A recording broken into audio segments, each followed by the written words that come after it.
Now, you guys know what I think about getting dating advice from psychologists. I do not know why, but every time I hear people's telling me what their psychologist told them to do, it's almost like they're getting dating advice from their female friends. It's like, what the fuck? This makes no sense. So let's see what Dr. Anna has to say, because we like Dr. Anna, but she better not come up with no Matthew Hussey type of advice. All right? All right. Let's see what I she has to often get say. comments from people who feel helpless in finding a partner, feel like they're not attractive enough to find someone. And while I can't really help you much with the things that can't be controlled about you, there are some changes. I mean, she's like, I can't help you if you're ugly. If you're ugly, I'm sorry. Okay, no, with this video, we're not gonna pause it too much because y'all are getting really angry at Father Alex, and it's really pissing me off. So we're just gonna keep it. We're gonna try to pause as few times as possible for you guys. You Better can not get make to your daily demonetized. psychological habits that are scientifically shown to make you more. Number one, a really easy way to increase your attractiveness in other people's eyes is to be a very positive person. Be optimistic, kind, and warm. Several studies have looked at the influence of personality information on a person's perceived physical attractiveness. So basically, researchers have given participants photographs of an opposite sex person alongside information about their personality. And having that personality information significantly changed their ratings of that person's attractiveness. So traits like positivity, optimism, kindness, and warmth increased a person's perceived attractiveness. People who smile during first impressions are also rated as more likable and attractive. People who take part in generous and altruistic behavior, who showcase themselves being kind and giving, are also considered more attractive. All of this because when you give off the impression that you're a kind, positive person, you're essentially signaling to the people around you that you're a good person to be around. You're going to make their life more beautiful rather than more unpleasant. And who doesn't want more of that? So a quick fire tip if you want to become a more positive person, every time you feel the urge to say something negative, say something positive instead. Let's say that you're on a date at the restaurant and you've been waiting for the waitress for half an hour. You could in that moment say, "Where is Fuck this this waitress? bitch. It's been 30 minutes. She's so Nah. lazy." When you feel the urge to say that, instead switch it to something positive. You can say, "I love the ambiance in this restaurant." Or if you're talking to someone and they start gossiping, instead of feeling the urge to respond to the gossip, switch to saying something nice, whether it be about the person in question or about the person you're talking to or somebody else around you. We gotta pause it. Anna, Dr. Anna, my fault. You got to be specific. What do you mean attractive? Attractive long-term partners or attractive short-term? Because I know I watch her videos, so she is more about long-term relationships. So it is true for long-term partners. Yes, this is perfect. You got to be positive, right? But for short-term partners, if which is look, it sucks. You hate to say that. That's what most people do right now. I mean, I hate to say that, right? But for short-term partners, being nice works, being polite works. But sometimes you got to learn when to be a bitch, right? You got like this. You can't just be super nice and positive. Sometimes if they're doing something bad, you trying to be positive and not talk about it or not bring it up, it's problematic. So yes, be positive. It's good to be a good human being. It really is. But you also, I encourage you, be positive, but also have that dark side, right? Have that dark side because the dark side is it's almost like let me show you a drawing here, right? Your dark side almost like the contours of your personality, right? Now imagine, let's find a pencil for you guys to draw right here, right? Imagine this is you. That's you right there, right? You're circular. Where are we right here? Okay, right here. Yeah, that's you. But you're flat.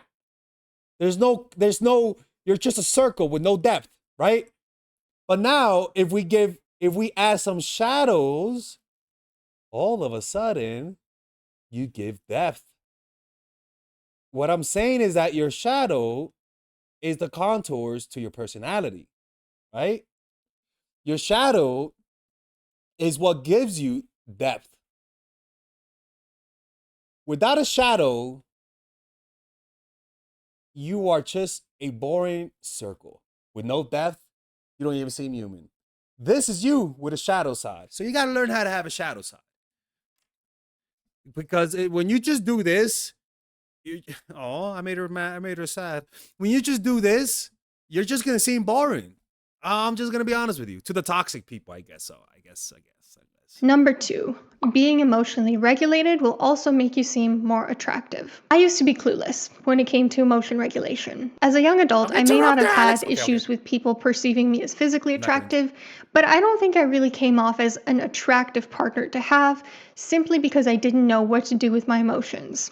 We don't really want to be around someone who sends a million texts when we're busy, or who lashes out when they're angry, or who cannot handle even the smallest of frustrations on their own. It's a sign of immaturity, and people generally aren't looking to babysit their partner. A study from 2005 demonstrated that individuals high in emotion regulation were rated as more attractive and likable. Also, Yep. people who are better at regulating their emotions tend to have healthier and more stable relationships. Emotion regulation helps maintain close relationships, Yep. helps avoid unhealthy conflicts, Yep. work through healthy ones, respond constructively to stress, all of which tends to increase relationship satisfaction. Yep. So if you want to be a more attractive partner, get your emotions in order. How do you do this? Meditate. Obviously, I could go into dozens of emotion regulation skills right now, but Let's the go very first here. thing that I think is also the most important to know is that when you're feeling a powerful emotion, you have to slow down and practice There you go. mindfulness. And this is where Let's go.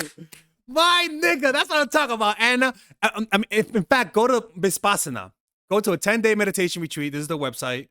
You guys can check it out. It's for free. Look, right there. Go to dharma.org and you can sign up for a 10-day silent retreat. Look, I've seen that in my life. As soon as I went to a retreat, I even tell my subscribers, go watch my old videos and watch my videos now. My energy is different. And I wasn't faking it because I wasn't faking. I mean, everyone knows who watch my channel knows I wasn't faking. I was being a weirdo.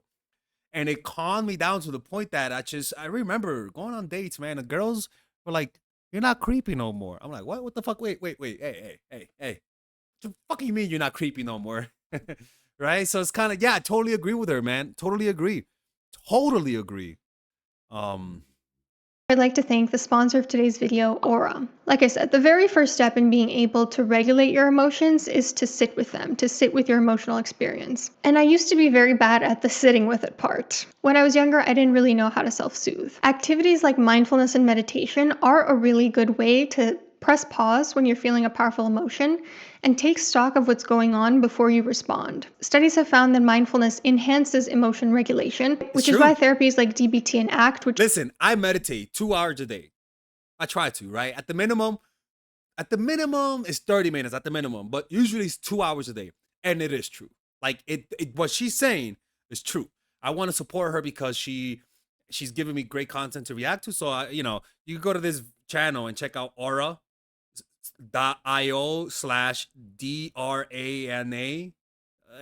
Dr. Anna. We're going to go to a quick little commercial break because this topic goes along with my course, Emotional Mastery, people. Yeah, that's right. Emotional Mastery is a course that I created that will teach you guys how to develop presence and develop self-esteem from that presence. It's a 5-week course. First week, teach you guys how to develop a meditation practice. Like, just check it out here, people. And if you don't like it, there's a 30-day money-back guarantee. It's a course that's meant to take you from low self-esteem through to high self-esteem, not through feeling better or showing up, no, but through observing your emotions and seeing that your emotions could go from unhappiness to happiness. That is what develops true self-esteem.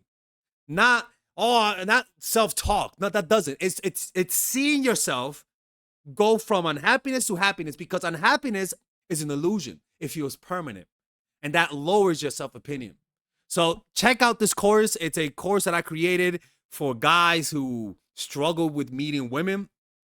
And so if it helps with guys and approach anxiety, it'll help with almost any form of anxiety. It's not therapy, since we're talking with Anna, and it's not therapy, but it's a course that I know, it's everything that I've taught, that I've learned in the last 10 years of practicing meditation, of teaching the inner game, of working in the field of counseling. All of that is in this course. It took about 3 years to create. So hopefully you guys can purchase it. And if you guys don't like it, I'm not going to close the channel. If you guys ask for a refund, it's a 30-day money back guarantee. All right. And look at this, people. Melissa is the one who's on this. Yeah, that's right. So purchase it now or else I'm closing the channel. Let's go back to the video.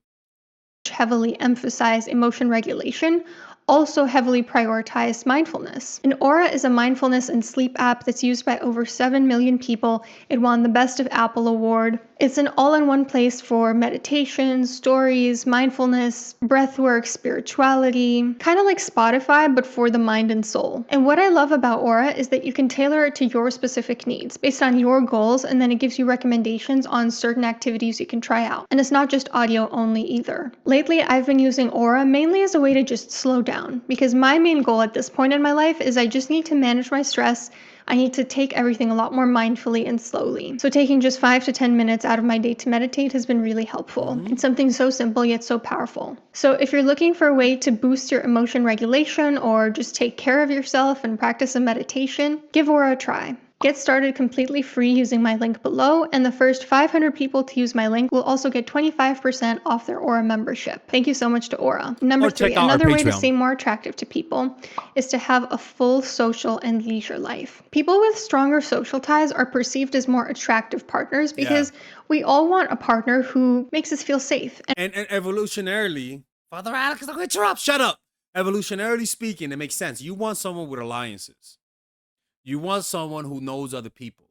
You want someone who has resources. And usually, the more friends they have or associates, the more attractive they are. I mean, it's not the fact that you have friends, it's just what it communicates about you and what it communicates what those friends can do to you, to that person.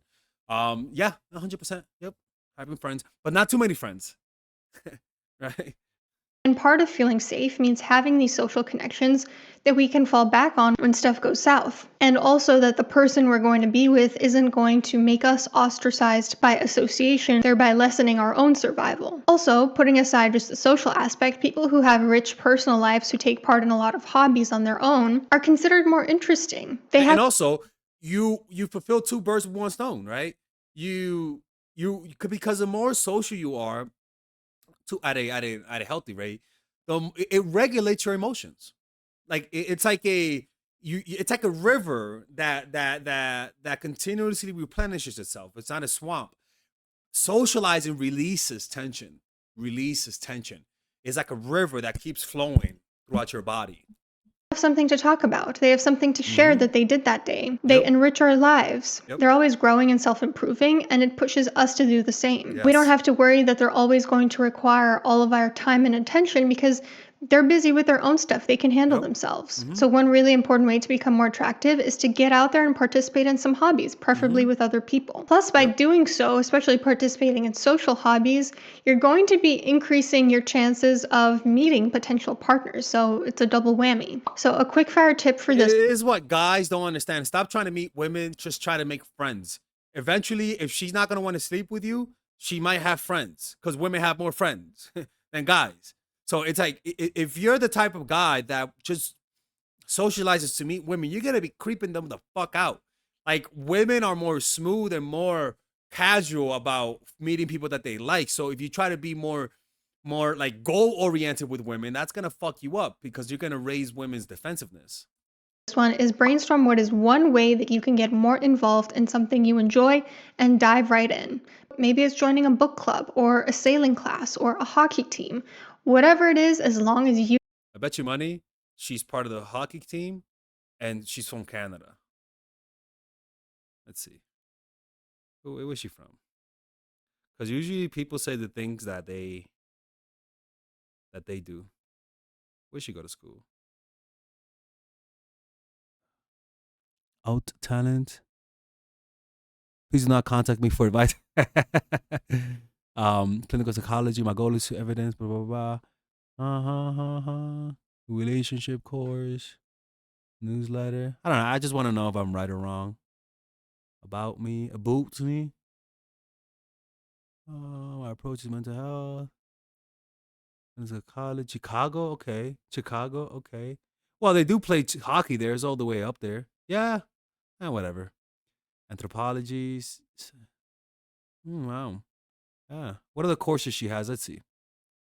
Hey, what are courses that girl? The connection course. Okay. Yeah, I've seen that one.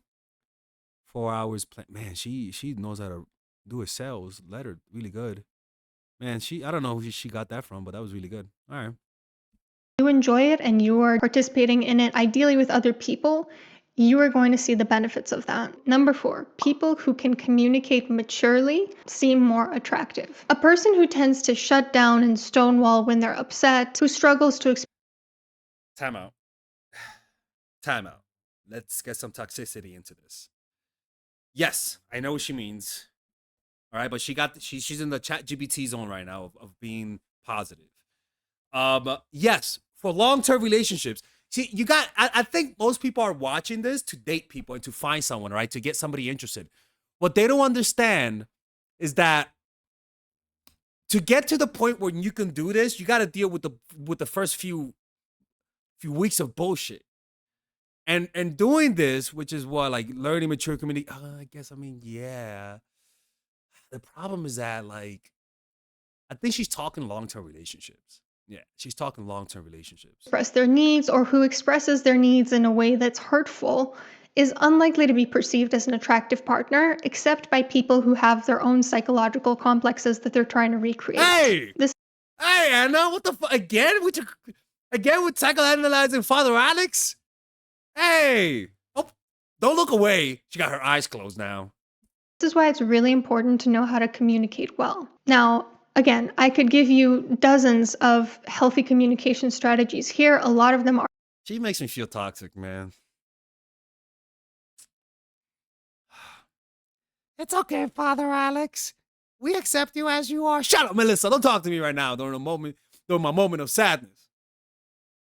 are in the connection course, but there is one that I think can be really helpful in any one? situation that I'll share with you now. The acronym is called DEAR. It's from DBT, Dialectical Behavioral Therapy, and it stands for Describe the situation, express what you feel and think, assert what you need, and reinforce what you need. So let's run through this with an example. Let's say that lately you've been feeling like a friendship of yours is really one-sided. Starting with D, describe the situation. Hey, I noticed that you've been texting me a lot when you need some support. And last week when I told you that I needed some support, you stopped messaging me. It's very cut and dry, very objective, just stating the facts. You're not really speculating on anything. You're not sharing your feelings yet. But next, you will. And E, express how you feel about it. This makes me feel undervalued in our friendship. It makes me feel a little bit used.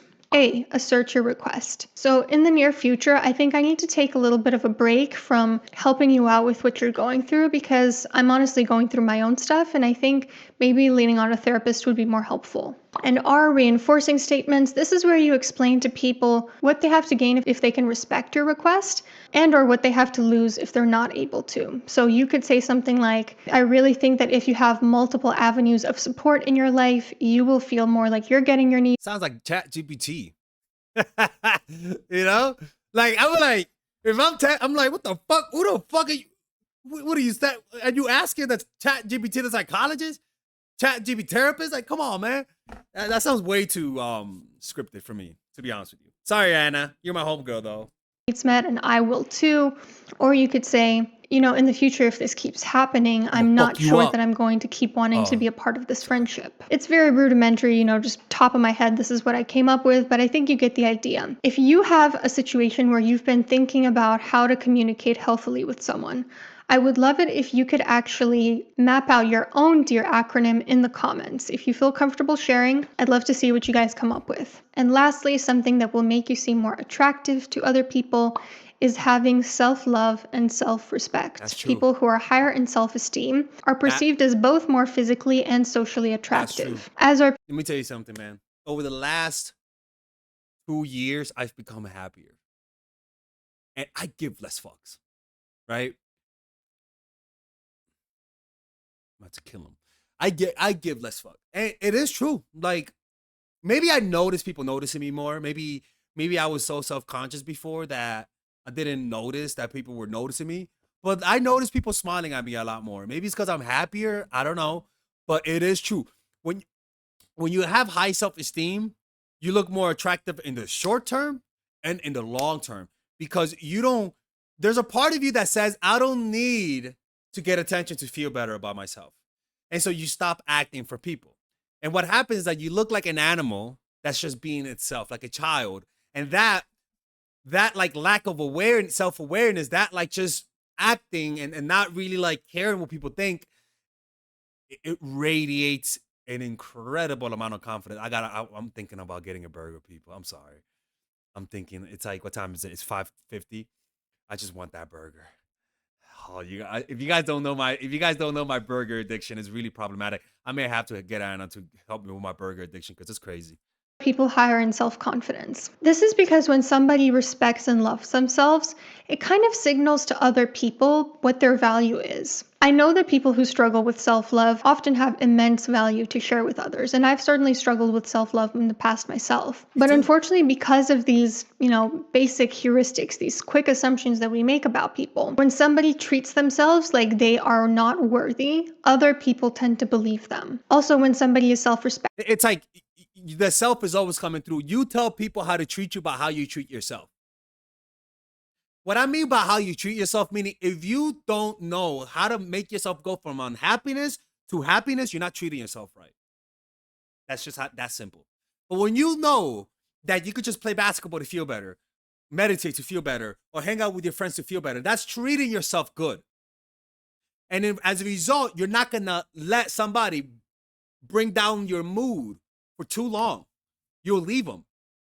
That is an unconscious thing that's very difficult for us to pinpoint and see how treating yourself better makes you more attractive, but it's something that you can't really imitate it. It's impossible to imitate it because when you imitate it, you're not aware of what you're doing. All you know is that you feel better about yourself. It's really difficult to imitate. In fact, it's impossible. I think it's impossible because over time you're gonna give yourself away. The best thing to do is to genuinely teach yourself how to go from unhappiness to happiness.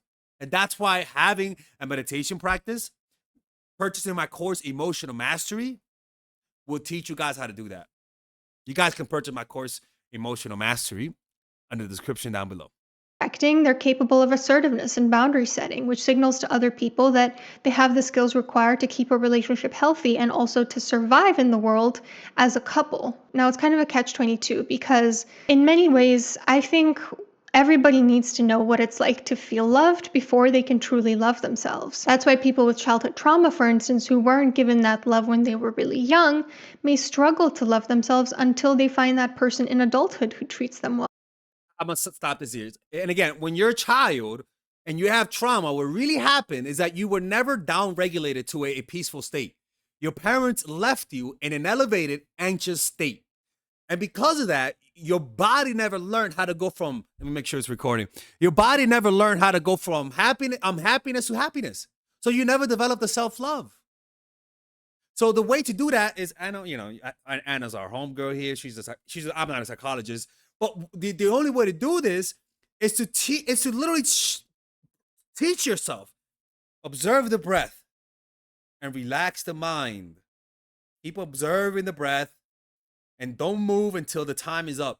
You're teaching your body to relax. It's almost like saying, hey, kids, stop, don't move, stay there, finish your meal, eat your meal. You become your frontal cortex. And by teaching yourself to down regulate yourself each time it happens, you develop self-love. You develop self-esteem. The self-esteem that your parents never taught you. That's a real thing.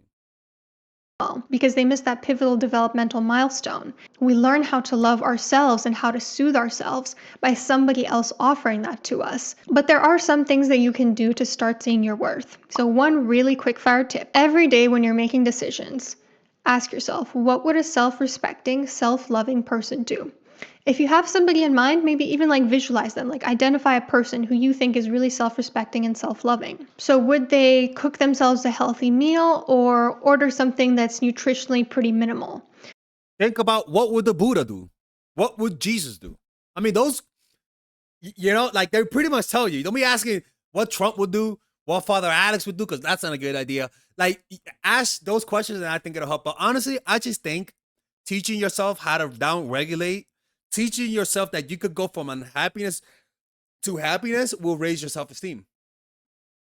That's all. It's low self-esteem is you not being able to go from unhappiness to happiness. High self-esteem is being able to go from unhappiness to happiness and from elevated grandiosity to practical perspective of yourself. Where success happens and you don't walk on the clouds. Success happens, you say, okay, relax. Maybe it was luck. Let me see what I did to contribute. Let me see what other people did to contribute. Let me see. You get what I'm saying? Let me see what luck had to do with it, right? So that also low self-esteem also means having a self-opinion of yourself that's disproportional to what you've done. So it's also in the other side. Anyways, man, hey, my girl Anna, thank you very much for this video, man. I really appreciate your calm videos. I can see why more people watch your channel than mine. I'm over it, people. I'm over it. Now, I think this is a meme now in my channel now. Like, no further energy, not joking. You are resentful, and you need to talk to Anna for therapy. Shut up, okay? Amen. Anyways, man, y'all be safe. Check out my course, Emotional Mastery. It'll teach you guys how to do this, teach you guys how to develop self-esteem, and I'll see you guys later.